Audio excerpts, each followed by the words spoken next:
Halo pemirsa, Anda menyaksikan Sosok, sebuah program yang inspiratif, informatif, inovatif, dan memotivasi berdasarkan sesosok individu yang menggali ruang ide yang maksimal pada sosok kita pada hari ini.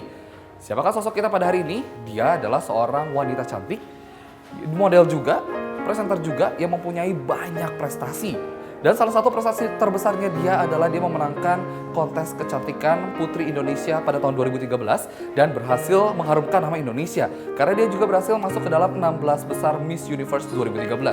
Siapa dia? Berikut kita simak profil narasumber berikut ini.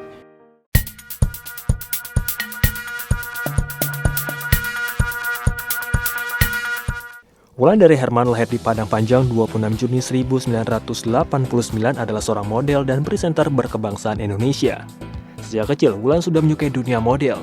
Wulan menyelesaikan pendidikan hingga SMA di Padang dan pada tahun 2007 ia memutuskan untuk hijrah ke Jakarta dan mulai karir di bidang modeling. Langkah Wulan di dunia modeling melambung tinggi selepas mengikuti Wajah Femina 2008. Pada Februari 2010, ia meraih gelar Asian Top Model of the Year 2010 pada Fashion Asia Award yang diadakan di Hangzhou, China. Ia mengalahkan 3 nominator lainnya yang merupakan top model Vietnam, China, dan Mongolia. Sebelumnya, Wulan telah meraih runner-up ketiga dan Best Catwalk di International Model of the Year 2009 di Korea. Setelah itu, Wulan menjadi salah satu peragawati paling terkenal di Indonesia. Pada 1 Februari 2013, Wulan terpilih sebagai Putri Indonesia 2013 menggantikan Maria Selena. Dalam kontes yang digelar di Jakarta Convention Center ini, Wulan meraih 2 gelar sekaligus, yaitu Putri Indonesia 2013 dan Putri Indonesia Favorit Kepulauan Sumatera. Wulan kemudian mengikuti kontes Miss Universe 2013 di Moskow, Rusia pada 9 November 2013. Dalam kontes ini, Wulan bersaing dengan 86 kontestan lainnya dari seluruh dunia dan berhasil lolos ke babak 16 besar. Dia juga menjadi runner-up ketiga Best National Costume. Wulan adalah putri Indonesia kedua yang berhasil lolos ke babak 16 besar Miss Universe setelah Artika Sardevi pada tahun 2005. Selain dunia mode, Wulan juga hobi menulis. Tulisannya sudah terbit di beberapa majalah.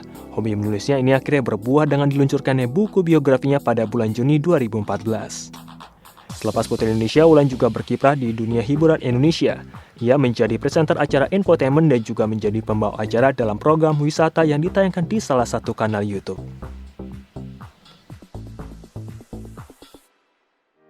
Ya pemirsa, itulah tadi sedikit cuplikan dari profil narasumber kita pada hari ini, yaitu Wulandari Herman. Dan kita akan berbincang-bincang dengan Wulandari Herman bersama saya Tisa Prandawa. Tapi sebelumnya kita saksikan dulu jeda pariwara berikut ini, tetaplah bersama kami.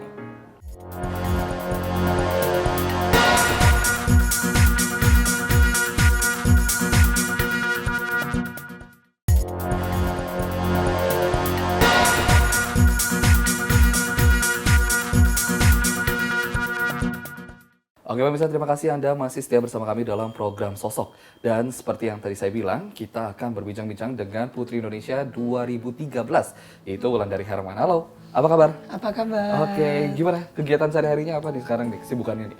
Sekarang aku masih sibuk syuting film ketiga Maya Ratih, yang syutingnya full di Jogja. Full di Jogja. Ya, dan aku juga masih menulis juga. Masih jadi pembicara-pembicara juga di kampus-kampus, berbagi sama teman-teman juga. Masih sibuk dengan Habitat juga. Jadi Habitat itu kegiatan sosial aku yang bergerak di bidang rumah buat penduduk yang rumahnya tidak layak huni gitu. Oke. Nah, untuk kegiatan-kegiatan yang berhubungan dengan Putri Indonesia ini masih berlangsung atau udah enggak sama sekali? Kalau dengan Yayasan Putri Indonesia itu kontrak seumur hidup ya, nggak ada yang namanya mantan Putri Indonesia atau bekas karena itu per tahun gitu.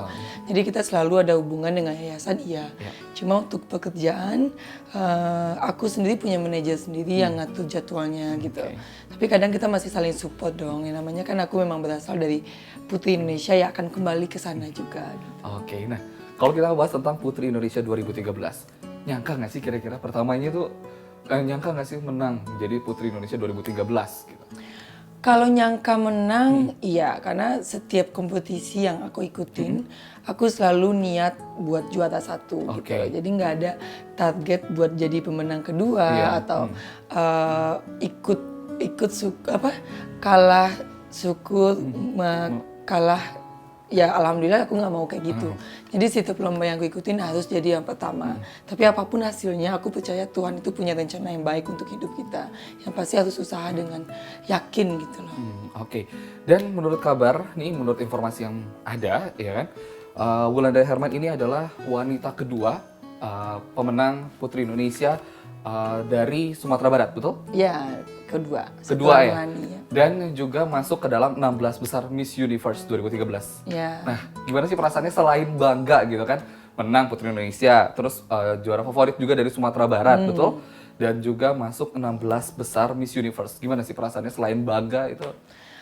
Aku bersyukur sih karena banyak orang yang memimpikan hal yang sama dan tidak semuanya punya kesempatan yang sama. Jadi aku bersyukur Tuhan memberikan aku kesempatan yang luar biasa dalam perjalanan hidupku gitu. Jadi aku senang bisa membuat PR dari Indonesia, Putri Indonesia buat masuk lagi tembus ke Miss Universe itu PR buat setiap putri yang ikut ke ajang itu. Jadi syukur banget akhirnya nama Indonesia kembali dipanggil dan juga aku bahagia karena bisa melihat senyum kebanggaan dari nenek dan ibuku gitu. Oke. Dan Miss Universe juga merupakan wanita kedua juga ya kan dari Indonesia yang berhasil masuk ke Miss Universe. Ya kan. Persiapannya apa aja sih? Aku itu orang yang sangat-sangat perfeksionis dalam hal apapun. Aku mau semuanya itu sempurna gitu. Jadi sehari setelah aku menang Putri Indonesia, aku langsung prepare buat Miss Universe. Aku langsung mikirin baju gua apa ya, akan tradisional kostumnya apa, oleh-oleh yang akan dibawa apa, triknya gimana biar orang bisa melirik ke kita gitu loh. Karena kalau sekedar membawa kecantikan saja banyak yang lebih cantik. Tapi gimana biar kita berbeda dan orang ingat tentang kita itu yang PR gitu loh. Itu yang harus direncanakan dengan matang gitu. Jadi sebenarnya kan Putri Indonesia ini selain menonjolkan kecantikan ada sisi yang ditonjolkan gitu. Sebenarnya sosok dari seorang Wulandari ini apa sih yang ditonjolkan dalam Putri Indonesia 2013 kemarin? Kalau aku pribadi sih menjadi diri sendiri gitu. Karena memang awalnya aku ikut Putri Indonesia, backgroundnya aku udah modeling. Aku udah hampir 10 tahun di modeling dan ikut ke Putri Indonesia gitu. Jadi gimana persiapannya ya aku menjadi diri sendiri dan target aku ya aku pengen menang. Aku pengen ke Miss Universe, jadi nggak setengah-setengah sih gitu loh. Aku sempat konsultasi sama Atika Sari Devi. Dia udah menjadi kakak, guru, pembimbingku yang sabar gitu loh. Selalu memberikan aku masukan-masukan dan mengkritik yang membangun gitu. Oke, dan perjalanannya sebelum masuk ke Putri Indonesia juga tentu ikut kontes modeling, ya kan? Iya. Itu emang cita-cita dari awal untuk menjadi seorang model atau seperti itu? Kalau cita-cita dari awal enggak. Aku dulu tomboy banget. Jadi kalau orang nanyain waktu SD TK kan suka nanyain cita-citanya apa. Aku pasti jadi tentara, kalau enggak pengen ke bulan gitu loh. Entah kenapa, mungkin karena mimpinya anak kecil ya, kayak ngeliat bulan, pengen dari ke situ. Jadi itu yang selalu aku bilang. Dan nyokap lah yang mengarahkannya ke modeling gitu. Karena aku memang dari kecil tinggi, aku suka foto apa sih kayak ngaca sendiri gitu. Memang ada sisi tomboynya dan sisi feminimnya juga ada. Jadi ibuku bilang, ya kenapa nggak sekalian aja nak dicoba. Kalau Agustusan kan suka lomba modeling antar kampung, aku ikut itu gitu. Oke. Dan sejak usia berapa sih ngikutin modeling? Benar-benar menekuni dan oke, gue akan seriusin nih dunia modeling. Mau 13 tahun. Dari umur 13 aku udah mulai seriusin? ke Mesir dikirim karena aku menang pemilihan model Indonesia di sini. Dan pemenangnya dikirim ke Mesir, ke Kairo. Itu umur 13 menjelang 14. Itu sekitar tahun berapa? 2000-an deh. 2000-an ya. Dan pada tahun 2010 juga menang Asia Top Model, betul? Ya, Top Model Asia kalau dulu namanya ya. Itu juara 1. Juara 1. Tuh di China ya? Di Cina. Nah, itu persiapannya apa kalau dari itu? Kalau waktu itu aku namanya masih remaja, masih puber, masih gendut waktu itu. Jadi aku sempat benar-benar 6 bulan diet yang serius gitu. Karena untuk persiapan ke sana. Dan juga aku belajar buat menggali diri aja sih, nanti kan pasti minta ditunjukin skillnya apa. Waktu itu aku menari kalau nggak salah, aku juga baca puisi dan juga mempersiapkan gimana pose-pose yang bisa aku jual di situ gitu loh. Pasti yang namanya modeling lebih kepada pose, lebih kepada jalan kita di catwalk kayak gitu. Tapi selama ini, selama menjalankannya benar-benar nyaman, ini seorang Wulandari banget atau ya udahlah karena udah terlanjur nyemplung ke dunia modeling ya udahlah gue nyemplung aja gitu. Aku sangat-sangat berada di zona nyaman di modeling, makanya aku sudah mulai pindah karena aku selalu challenging myself gitu karena bagi aku tidak ada yang namanya kompetisi dengan orang lain, tapi kompetisi terberat itu adalah melawan diri sendiri. Karena di modeling aku sudah nyaman, aku sudah berada di posisi yang aku inginkan gitu loh. Jadi tahap berikutnya ya bermain film gitu loh, nyanyi atau menulis. Jadi ini yang lebih aku tantang sekarang. Kalau modeling itu dari zona nyaman.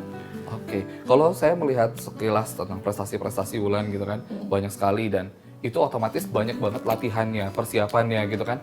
Otomatis jarang main sama teman-temannya kayak gitu-gitu. Atau menikmati kehidupan pribadinya sendiri gitu kan. Nah itu gimana? Aku tipikal orang yang introvert sih, nggak terlalu yang bergaul banget, enggak. Mungkin karena backgroundnya aku anak daerah, pindah ke ibu kota, jadi aku masih shock culture. Sampai sekarang aku masih shock culture gitu, gimana gaya anak remaja di Jakarta dan gaya anak muda di daerah itu beda sekali.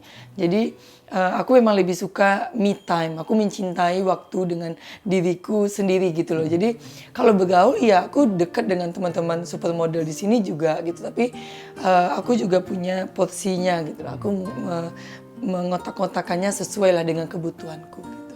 Pernah nggak sih ngerasa jenuh di bidang model? Oh iya, pasti pernah. Itu. Seorang supermodel seperti Karenina aja sempat tenggelam sebentar, misalnya nggak tenggelam, dia memang menenggelamkan dirinya, mundur gitu loh. Karena memang kita ada di tahap yang this enough gitu loh. Karena kan modeling itu benar-benar dari pagi sampai malam. Syutingnya, show-nya cuma 4 detik, kita nunggu dari jam 5 pagi. Itu memang ada masa-masanya sih. Itu ketika Wulan sendiri nih, ketika berada di tahap benar-benar jenuh gitu, ada nggak sih kepikiran untuk enough, gue berhenti gitu dari modeling? Kalau aku bersyukur banget tidak sampai ke titik jenuh. Karena kan ada masa tiba-tiba break Putri Indonesia. Jadi pas aku udah mulai jenuh, makanya aku join dengan Putri Indonesia dan aku tahu ini bakal lebih pengalamannya bakal lebih seru lagi. Aku bakal hidup di dunia yang lain lagi selain modeling gitu. Jadi nggak pernah sampai ke tahap jenuh banget, enggak. Oke. Nah, pas di Putri Indonesia nih, sedangkan pengalamannya banyak di bidang modeling. Iya. Ada hubungannya nggak sih? Atau ada sangkut pautnya nggak sih dengan Putri Indonesia ini?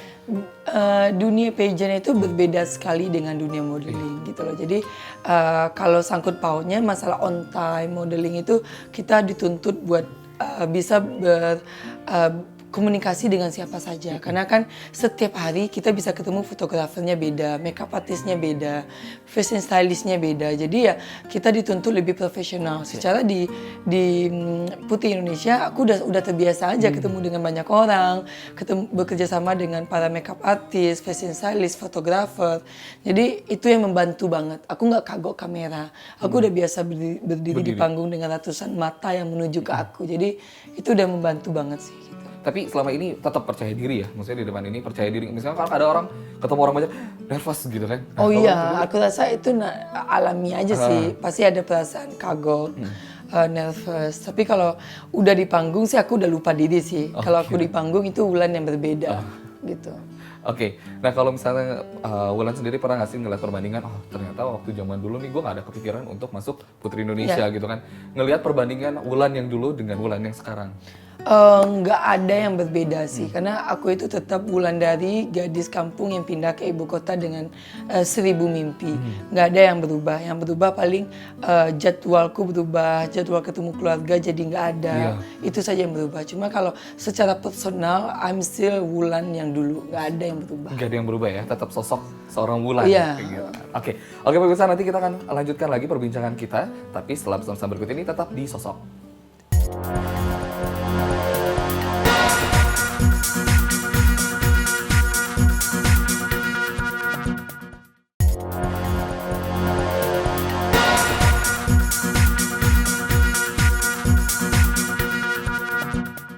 Oke, terima kasih pemirsa, Anda masih setia bersama kami dalam program Sosok dan tentunya masih barengan gue Trisna Prandawa di sini dan tentunya dengan Wulandari Herman. Oke, kita lanjutkan lagi perbincangan kita nih.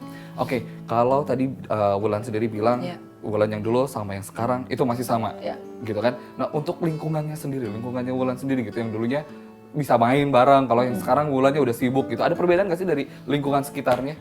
Enggak sih, karena aku itu rajin bikin kayak WhatsApp grup kayak gitu di handphoneku, aku yang bikin. Jadi aku selalu berkomunikasi dengan teman-teman SMP, SMA, teman-teman SD, TK. Aku masih berhubungan dengan mereka. Cuma memang aku nggak selalu available buat kayak ada reunian gitu. Aku nggak bisa selalu datang. Tapi setiap aku ada waktu, aku selalu menghubungi mereka, mengkontak mereka buat ketemuan gitu. Oke. Siapa sih orang yang paling berperan, ya kan? Berperan dalam perjalanan Wulan dari awal modeling hingga saat ini? Siapa sih? Ibu dan nenekku, karena memang dari lahir itu aku nggak punya sosok bapak, memang udah almarhum gitu pas aku masih mama waktu mengandung aku. Jadi memang orang yang paling berpengaruh dalam hidupku itu adalah ibu. Jadi kalau orang melihat sosok Wulan, 50-nya ibuku, 50-nya Wulan gitu. Oke. Sosok yang seperti apa sih seorang ibu ini yang benar-benar menjadi panutan seorang Wulan? Dia adalah sosok ayah yang terbaik yang pernah ada bagi aku, dan juga sosok ibu yang terlembut hatinya yang pernah mendampingi aku sampai saat ini gitu loh. Jadi ibuku selalu mengajarkan menjadi wanita yang tegar gitu, wanita yang siap dengan segala apapun keadaannya. Karena contohnya saja ibuku ditinggalin suaminya umur 21 dengan 2 anak. Kebayang kalau ibuku tidak punya skill, kebayang kalau ibuku tidak tahu mau melakukan apa. Jadi dia selalu bilang, kamu perempuan, kamu harus berdiri di atas kaki kamu sendiri gitu loh. Jadi harus menjadi wanita yang tahu apa yang kamu inginkan, wanita yang mau dihargai itu wanita yang menghargai diri dia. Di ibuku selalu menanamkan itu. Jadi benar-benar sosoknya Wulan ini setengah ibunya, setengah Aku, dari Wulannya. iya. Nah kalau dari setengah Wulannya ini itu seperti apa sih? Aku adalah sosok yang kalau menurutku mungkin orang yang lebih bisa menceritakan siapa Wulan ya. Cuma yang aku lihat ya, aku orang yang sangat pekerja keras.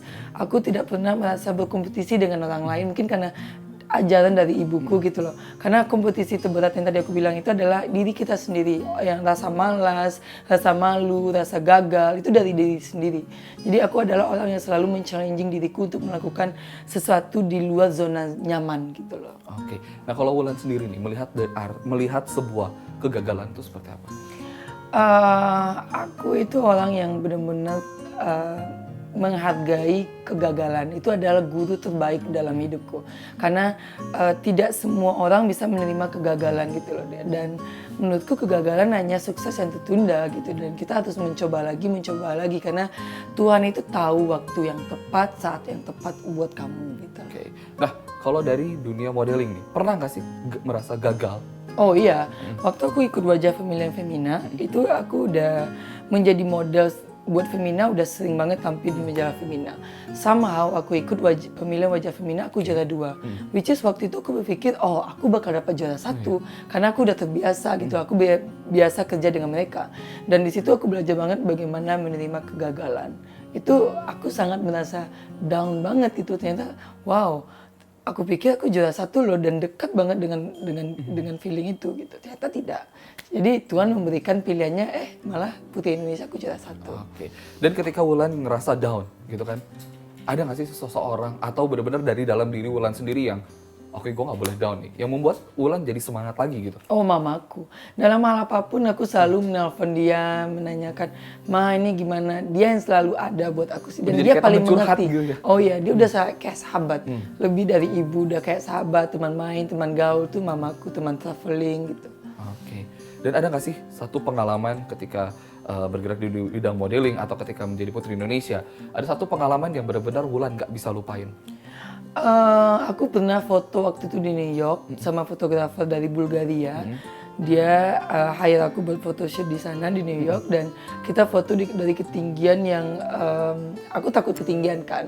Dan waktu itu tinggi banget, dan dia minta aku berdiri benar-benar kayak di pinggirnya itu loh, dan lihat ke bawah gitu, dan dia foto dari bawah. Itu yang aku sempat bilang maybe aku cancel aja gitu karena aku nggak sanggup gitu.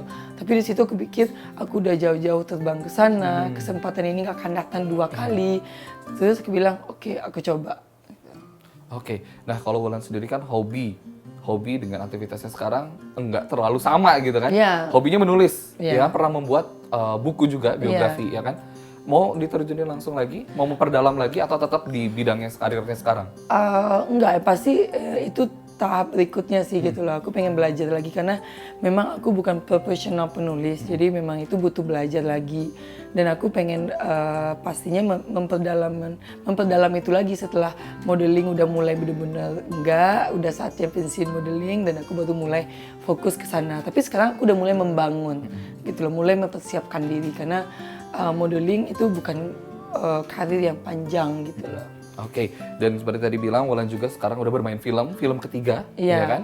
Dan juga presenter juga, Iya. gitu. Itu semua tertarik gak sih untuk meninggalkan dunia model?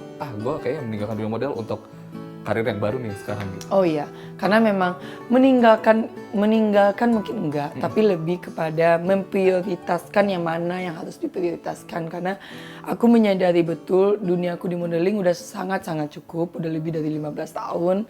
Dan sekarang sudah saatnya buat aku berpikir buat lahan yang baru, which is acting, presenter, menjadi pembicara, dan itu lebih fun karena itu baru kan, jadi aku lebih excited belajarnya. Tapi kalau modeling yang kayak aku bilang tadi, aku sudah berada di zona yang sangat-sangat nyaman. Oke, dan kalau ngomongin tentang perjuangan nih, kalau kita melihat perjuangannya sangat panjang ya kan, dari sekitar tahun 2000-an sampai sekarang gitu kan. Perjuangan dari seorang Wulandari itu seperti apa sih untuk bisa sampai saat ini? Aku itu gadis kampung yang benar-benar di Pariaman dulu waktu SD, dan aku tidak pernah membayangkan tentang Monas, tentang hidup di Jakarta. Tapi aku punya 15 kotak mimpi, dan itu yang selalu aku berbagi sama teman-teman waktu aku diundang jadi pembicara atau apa. Karena setiap orang itu harus mempunyai mimpi. Karena dengan bermimpi itu kita punya gate, punya tujuan ke arah mana kita harus jalan gitu loh. Jadi perjuanganku ya itu untuk merintis mimpi-mimpi ini menjadi kenyataan.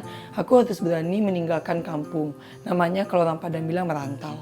Aku merantau ke Jakarta, melukis mimpi-mimpiku menjadi sebuah kenyataan gitu loh. Dan itu perlahan kan, akhirnya modeling, aku bisa lihat Monas, aku bisa tinggal di Jakarta, aku bisa naik haji segala macam itu dari sana, dari mimpi seorang gadis kampung. Oke, menurut Wulan sendiri nih, penting gak sih seorang itu mempunyai mimpi? Maksudnya gini, orang bermimpi, orang kadang berpikiran hanya hayalan gitu. Sama gak sih mimpi dan hayalan? Atau mimpi itu seperti apa sih menurut seorang Wulan ini? Penting sekali. Kalau orang yang punya mimpi, berarti dia nggak punya tujuan dalam hidupnya gitu loh. Karena yang seperti aku bilang, bagiku mimpi itu adalah gate membawa aku ke jalan dan ke tujuan yang aku mau. Penting bagi kita mempunyai mimpi karena dengan bermimpi Tuhan juga akan melihat, dan aku percaya satu hal juga, ucapan adalah doa. Dengan kita bermimpi dan sering mengucapkannya, aku yakin Tuhan itu akan mengabulkannya gitu loh. Oke, nah untuk sampai sekarang nih, apakah ini pencapaian atau prestasi yang benar-benar udah sampai level ini atau ada pencapaian yang pengen Wulan dapetin lagi? Bagi aku pencapaian itu tidak ada batasnya. Sama seperti langit, di atas langit masih ada langit gitu loh. Jadi selagi kita masih muda, kita masih bisa berusaha, kita masih bisa berkreativitas, kenapa tidak gitu. Tidak ada yang namanya sampai di sana, nggak ada. Selalu ada jalannya gitu. Oke, dan untuk pencapaian selanjutnya, kira-kira apa nih rencana Wulan selanjutnya? Aku lagi ditantang sama ibuku buat latihan nyanyi, dan aku udah latihan. Dan dia bilang tahun depan aku harus bikin single. Jadi let's see lah. Aku selalu berusaha, tapi yang akhirnya kita butuh tangan Tuhan untuk mewujudkan. Oke, ini sebuah tantangan atau kayak pressure? Tantangan. Tantangan? Iya, aku butuh digituin, kalau enggak aku jadi udah lama main film dulu gitu-gitu loh. Jadi ya itu cambuk sih. Oke, cambuknya sendiri ya. Oke, ada pesan-pesan gak sih untuk pemirsanya yang pengen bergerak di dunia modeling gitu kan, yang merasa ragu-ragu, takut, ada gak sih pesan-pesan? Silakan. Jadi dunia modeling itu membuka sejuta kesempatan. Jangan takut kalau kamu lebih pendek, rambutnya keriting, rambutnya lurus. Setiap model itu punya keunikan. Karena kalau kita semuanya sama cantik, itu jadinya biasa. Tapi jadilah pribadi yang berbeda, tampilan yang berbeda dan unik. Oke, terima kasih Wulan atas bincang-bincangnya. Terima kasih Sungguh banyak. menginspirasi ya kan Bapak bisa semuanya, dan terima kasih kita sudah mengetahui sedikit sosok tentang Wulandari Herman ini. Oke? Thank you. Terima kasih pemirsa, demikian perbincangan kita untuk episode sosok kali ini. Siapa episode sosok selanjutnya? Nantikan di sosok selanjutnya. Tetap bersama saya Tisna dan sampai jumpa.